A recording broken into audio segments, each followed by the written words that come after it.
Welcome to Byte-Sized Agency Briefs, a webinar series that packs a ton of important agency information on one topic from one expert into a 25-minute brief. Why 25 minutes? Because who has the attention span for much more these days? And you can squeeze in a listen between meetings with time for a bathroom break or coffee refill before your next meeting.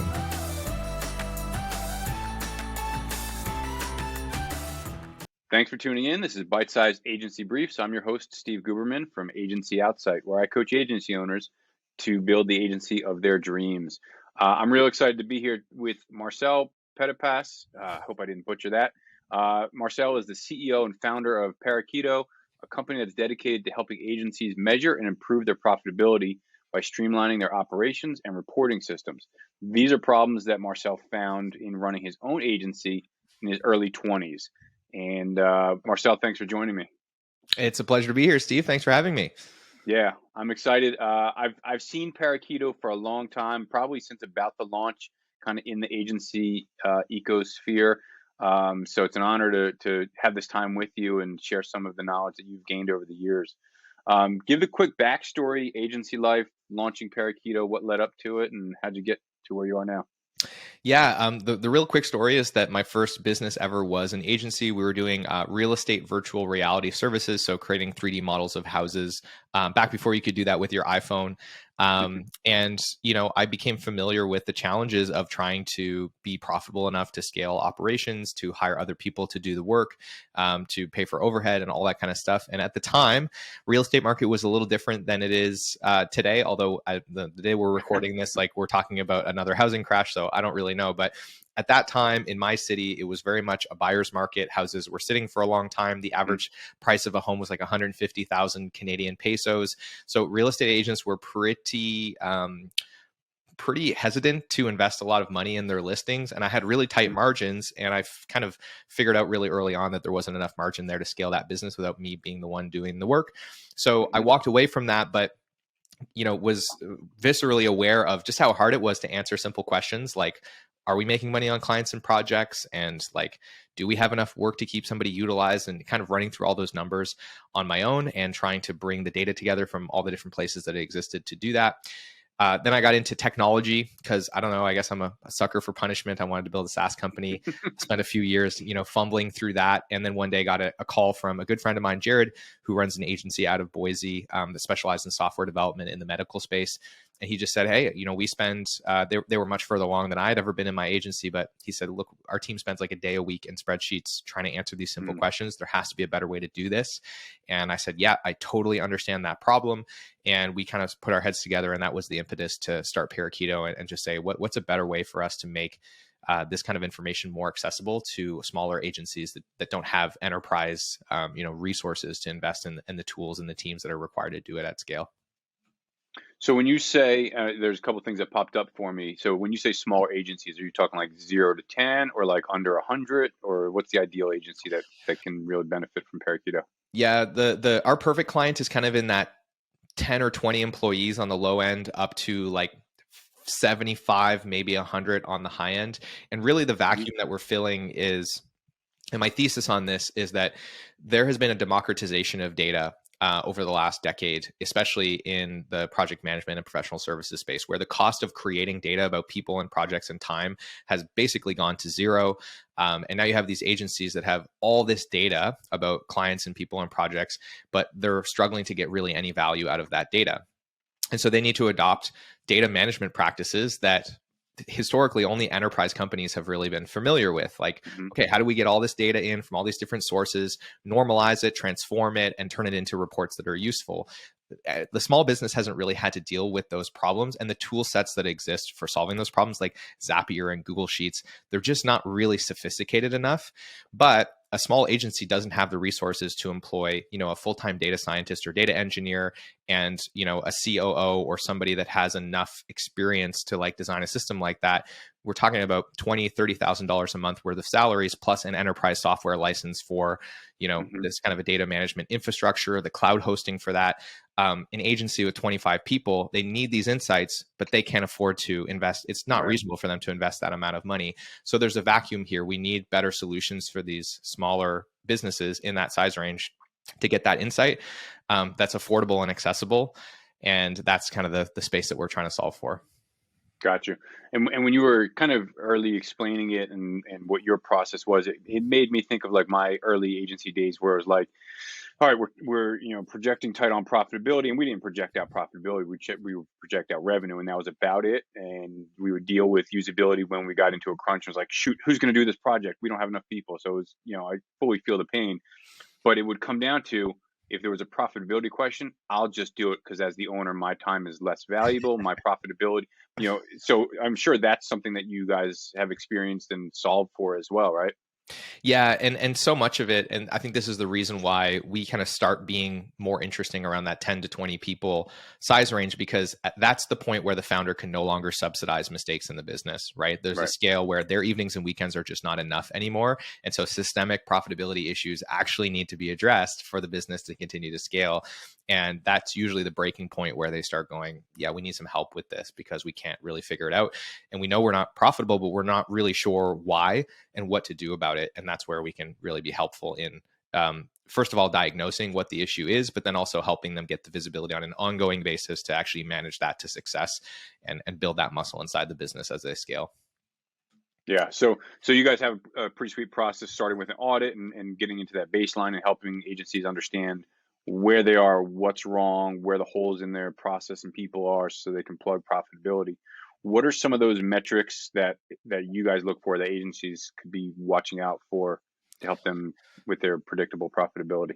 Yeah. Which is a mouthful to say, predictable profitability. Yeah, there's a lot of P's in there. So it starts with a concept that we call delivery margin. And those listening might be thinking about that as being the same as gross margin or contribution margin. And theoretically, they should be the same. But we had to create our own set of language because we were tired of arguing with accountants over semantics. But delivery margin is essentially looking at what is the fundamental profitability of the services that you sell. And in short, how much money is left over once all the promises made to clients have been delivered and the cost of delivering those promises has been incurred. What's left from the client fee for you to then pay for your overhead expenses and run the business, and then ideally have a profit left over. And that tends to be the reason that agencies are not profitable. But unfortunately, most of them cannot see that number on their profit and loss statement without having to dig in at the transaction level and parse things out. Most agency financial statements are not designed to show you that number. So that's the first place that we look in the audit process.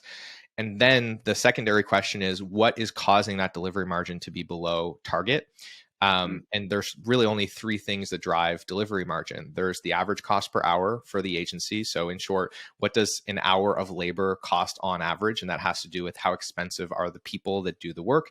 And of course, we think about how dropping that number is obviously going to make it easier to be profitable. And we do that by figuring out ways to require less expensive or more junior talent to do the work. And that typically comes off the back of more clearly documented processes and, proper delegation, good team management, all that kind of stuff.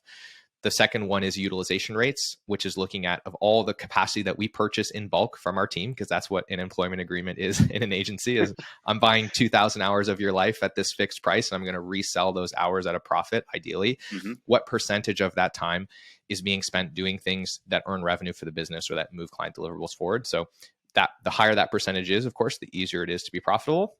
And then the last one is average billable rate, which looks at for every hour that my team spends doing client work, on average, how much revenue does that earn for the business? And a lot of people think of that as just being a pricing conversation, but that's only half of the equation. The other side of that is how much time does it actually take us to do these things? And those two levers can move average billable rate. So those three metrics are really the levers that move delivery margin. And so that tends to be the focus in our audit and in our liftoff process, is assessing how are we performing on those? What's the opportunity for this agency? And then can we measure and manage those to success over time through a reporting system? And I think what's unique about our approach in that is we don't have one way of doing it. A founder might say, you know what, I want to have an agency with low utilization. I want to have a culture where we have a 4-day work week, or we just don't bill our clients, or we don't bill our team out that much. And then we could say, that's fine. Let's talk about what needs to be true to achieve that. Or they say, we want to be a low price competitor. Like we don't have an opinion on the business strategy necessarily. We'll provide advice on that, but we're very objective in terms of respecting the constraints or the cultural values that an agency has, and just being objective about here is what the financial model needs to look like, or here are the options that you have to achieve your idea of success within the constraints that you have for the business. I love that. And similar to kind of how I approach things, it's not a cookie cutter. Even though you guys have a system and a process, Yeah. the start and end are different because agency owners have different goals, wishes, like you said, different definitions of success. And so it might not just be, all right, every agency needs to have this, 40% profitability, net profit bottom line. Yeah. That might not be the goal. And I think that's really important because so many of the other offerings in the space that focus on these metrics focus on benchmarking. And I think that benchmarking is innately problematic because it doesn't matter what other agencies are doing. It only matters what your agency is doing in the context of like its objectives.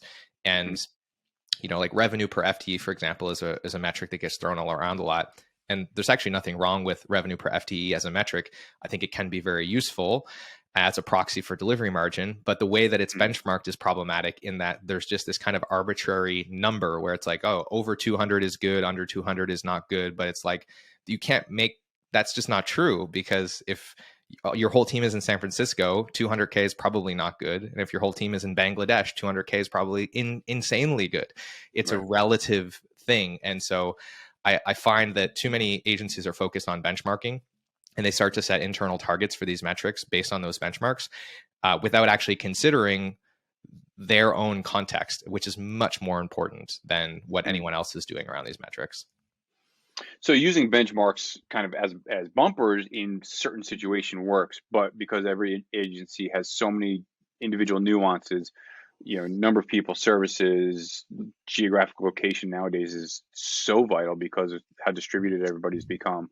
So benchmarking can be helpful, but not as a golden rule, not as a concrete definer. Yeah. And you hear these blanket statements like you can't be a profitable agency if you bill by the hour, or if you have a low average billable rate, or if you don't have a utilization number. And that is just objectively not true. Like mathematically, that is incorrect. There are many ways to be profitable, even if your average billable rate is low. It's just about understanding holistically, like what other levers you can move. So yeah, I think like I get frustrated about those conversations because they lack context, and I have to then unravel a lot of that with our clients that come in with this insecurity or this fear or this idea of what they need to do. And then we end up realizing together, like, well, actually, you don't need to do that. You have other options. And it's about really balancing those against their priorities and their cultural considerations with what kind of business they want to run and how they want to be positioned and so on. Yeah. Totally random, but it reminds me ages ago, I went to a web standards conference, like it was like the Zeldman crew back in the day. And Jeff Croft, who used to work for Carl Smith at EngineWorks, was the speaker. And people would ask him questions, and every answer was, it depends. And to the point, the third or fourth question was like, why do you still say it depends? And to your point, I mean, every agency is different. Every scenario is different. And those solely objective definitions of, defining it based on net profit or usability or average billable rate or things like that, that might work for a specific agency, but it might not work for all agencies. So those answers, it depends. Yeah, I get that.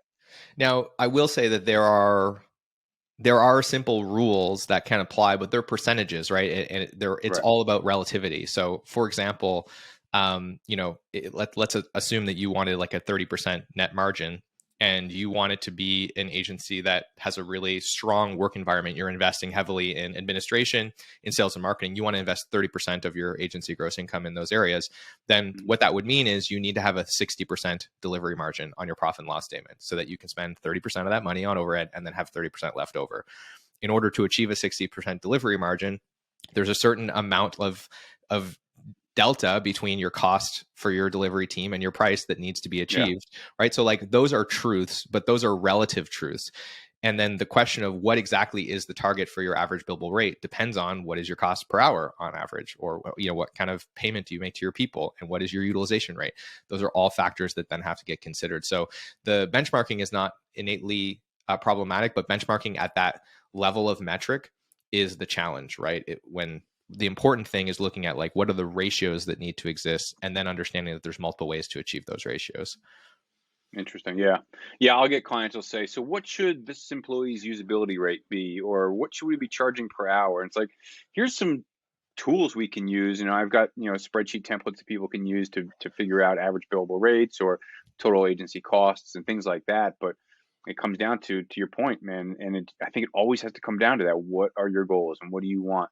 The 4-day work week is great, but does that mean we're all working 10-hour, 12-hour days now? Or is it still, in that 8-hour workspace, or, what does that do to our usability? So yeah, And who's it's paying super for interesting. it? Who's Yeah, paying who's for it? Like, paying? Yeah. I had that exact conversation with somebody where, and it's nuances too. They were like confused as to why they weren't profitable. And then we started digging into it and they're like, our utilization's really high. And then they talked to me about how they were doing a 4-day work week. And I was like, okay, well, is your basis for capacity the 5 days per week or the 4? And they were like, well, it's the 4. I was like, cool. So the reason you're not profitable is because you're not accounting for 20% of the time that you're buying from your team that you're now just giving them back for free. And you're not factoring that into your price. So your clients aren't paying for that. You're paying for it. And it just so happens that that 20% is all the margin that you would otherwise have in the business. So you're breaking even because you're trading your profit margin in for the 4-day work week. And if you want to do a 4-day work week, you can continue to do it that way, or you can start getting your clients to pay for that capacity. But like that is just the mathematical constraint of this, right? And so those nuances matter a lot too, in terms of understanding what is the proper measurement of something like a utilization rate or an average billable rate, because the devil is in the details. And I have conversations every week with agencies that they have that same struggle. They're like, all of our metrics are good and yet we're still not profitable. Why is that? And it's like, because there's a detail about how you define this metric that is, creating this, what seems like a small percentage difference that is actually really material at scale. It's worth hundreds of thousands of dollars to you in the run of a year. Interesting. So what are those kind of lost numbers that they're not thinking about? Yeah. So there's a bunch of places where we see this get mixed up, but the definition for capacity and the definition of a billable or a delivery hour are two places where we often see clients get tripped up. So with capacity, this is often a byproduct of the team being held accountable to utilization. And so somebody's capacity starts to become this idea of like available capacity, right? So, if they're on vacation, we take that out. Or if they're on holiday, we take that out. Or, if we're only expecting a certain amount of that time to be billable, we take out the non-billable time. But mathematically, if you think about that, the more time off or non-billable time that somebody has based on that definition of capacity, the more profitable the agency becomes. We know that that's not true. So that cannot be the definition for capacity in a world where utilization is meant to measure the financial efficiency of your team. But the reason we see this happen is often because a client will start to try to expose utilization to their team as a performance metric. And then the team, rightfully so, starts going, well, this is bullshit. Like I take vacation and my utilization goes down and then I get slapped on the wrist for it. And so the definition starts to change to appease sentiment. And the problem there is like, well, you never should have exposed utilization to your team in the first place. It's not a good use for that metric and it will cause that problem, right? And then similarly, the definition of a billable hour starts to change where it starts to get conflated with two things. A, that it matters if the client was billed for the hour or not, which is not relevant at all in the context of utilization. A billable hour and a delivery hour are different. And sometimes we have to create those two different definitions, because the billable hour has a connotation of like, did we bill the client for this time? And that's a pricing model kind of thing. And then the other question is, how much time do we spend doing this thing for the client, regardless of whether or not that time impacted the cost to the client? And those delivery hours are what need to be factored into both utilization and average billable rate. So skews on that, as well as I had some clients where a billable hour started to become defined as anything that was productive. So like working on the company website became a billable hour for the same reason I described earlier. The team was getting slapped on the wrist for doing what they were asked to do, which was non-billable. And then they'd be like, well, now my utilization rate is low. This isn't fair. And so we start changing the definition. But again, by that definition, the more time we spend on the company website, the more profitable the business becomes. And we know that that's not true. So those little details, right, when we mix the definition or we start rounding the edges of the definition of a billable hour, or we start rounding the definition of somebody's capacity, that all of a sudden creates a 5 or a 10% skew in what we think our utilization rate is. And that could mean hundreds of thousands of dollars in profit. And for some agencies, that's their entire bottom line, right? Or it starts to mean hundreds of thousands of dollars in differences of average billable rate. So these nuances in the definitions are really important, and those two things are typically where we see most people mess up. And then of course, delivery margin is a whole other thing. The pass-through expenses, what's considered revenue, what's not, that stuff all gets nuanced as well. So don't just make up internal projects to increase usability rates. Got it. Yeah, and just like, or create a separation between a productivity focused utilization metric that's meant to measure like how much of a person's available time is being used for productive things, and separate that from utilization as a finance metric, which is only meant to measure what percentage of the time that we've purchased is being used for delivery time or to move client deliverables forward. And it doesn't care at all about if you were on vacation or if you were doing something that was productive but not billable. Like, we got to separate those concepts. But when the metric is misunderstood and it's being used to do two different jobs, of course, we start to get into these problems. Yeah. So talk about real quick how this affects resourcing and projecting out. So projected profitability lets me see down the road, but it also lets me see potential resourcing problems with my team based on it. Now, are you basing that on pipeline bandwidth or closed business, or how do you measure that? There's two ways to do it. So one of our big projects with most clients is installing what we call top-down resource planning. So I think the way that most software and most project management frameworks think about resource planning is this bottom-up kind of strategy, where in order to forecast our resources, we have to take a project, break it down into discrete tasks, assign those tasks to individual people, and kind of build capacity back up. And of course, the problem with that is that there's a huge amount of work that has to happen, and it's really hard to maintain if anything changes. So the issue that we run into with clients is early in a project's life cycle, like it's still a deal in the pipeline, we're not sure if it's going to close. Like it doesn't make sense to try and go through all that work and then maintain that. So what's a better way to start to get forward visibility that's just as accurate but less precise? That's a whole other discussion we can have. Precision and accuracy are not the same thing. Often they actually conflict with one another. So instead, it's about creating a simpler model where we have an alignment of how we think about role categories and how we estimate time on a project.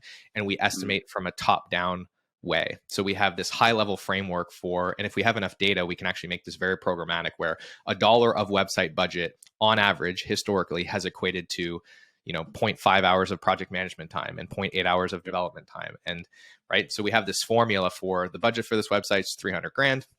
We can start to get a sense of what kind of resources will we need in the future, and very quickly run scenarios of what if we close this deal, what if we don't, what if we hire this person, what if we don't. So that's on kind of an hours basis. And there's another even simpler way that we can start to forecast capacity, which is using our average billable rate values. So if we know what our average billable rate has been historically, if we want to get more precise, if we know what that looks like across different service lines, then we can look forward and just say, how many hours do we have available? What is the average billable rate we expect to make on those hours? That gives us a revenue capacity number for any given period of time. And then we just look at our pipeline and say, okay, what's the budget for this? What's the timeline? And we can, on a financial basis, again, get a high level understanding of like just how above or below capacity will we be, and very quickly run scenarios. And it's changing the mindset of saying, instead of building this up in a bottom-up way, which is a great practice, but should come later in the project lifecycle after a deal has been closed, how do we do this in a higher level top-down way, so there's less friction, there's less to maintain, and we can be quicker to get these assessments done, and still get, an accurate representation that's not quite as precise. Man, I freaking love all these. I mean, you're a scientist, not a designer or an agency guy. We're going to have to do a part 2 because we're running out of time, and I want to do a couple of quick hit rapid fire questions. So first is, just based on your profile, favorite breakfast meat. Favorite breakfast meat? I got to go with bacon. I know that's pretty standard, but bacon. And then the close second is the breakfast sausage. There's something about a breakfast sausage, and it's destroying you from the inside out, but it still tastes so damn good. Yeah. All right. Scrapple, yes or no? Scrapple? Yeah. I don't know what that is. You don't have scrapple and bacon in Canada? Maybe we do, but we probably call it something more. It's where they take all the scraps of everything left over and they make like a nice little cake out of it. Oh, okay. Yeah. It's almost like a breakfast hash or a hash brown. Yeah. 100%. I'm in for that. Okay. It's not potato hash browns. It's meats, like the leftover pig lips and the leftover whatevers. They just, Sign me up. I'm game for it. I'll try You're it. here for it. All I'll right, try we'll have it. to send you some from the States here. Favorite podcast, audio book, or show that you're binging right now? I've been listening to the All In podcast with Jason Calacanis and a bunch of other like really great venture capitalists, and been really enjoying that. I'll have to check that out. Favorite new tool that you're using that's making your life easier, either business-wise or professional-wise? I mean, I hate saying this, but it has to be ChatGPT. It really is so useful when you figure out how to use it. ChatGPT, and then there's the other one for Discord, the image generator. But yeah, like stock photos are dead. Yeah, Midjourney, ChatGPT, and now Notion.ai. We just got access to that yesterday, and it's already been really handy. Very cool. And then finally, just a vital piece of business advice that you can share. All of my mistakes in business have been a result of me assuming that I was right instead of trying to prove myself wrong as quickly as possible. And the more I lean into trying to prove myself wrong, the better everything goes. So that's probably the biggest one. I love that. And that also kind of leads to the scientist side of you of looking for the faults that you can prove. Yeah. Love it. Marcel, thank you so much for your time. I'm grateful for it. And we'll have to do a round 2 very soon. Thanks, Steve. It's great to be here. Thanks again for tuning in to Byte-Sized Agency Briefs. As always, if you found value in this episode, chances are someone else will too, so please share it with your network. Also, if you know someone with expert knowledge on a topic that agency owners would love, drop me a note. Let's get them on. Finally, find someone to hug today.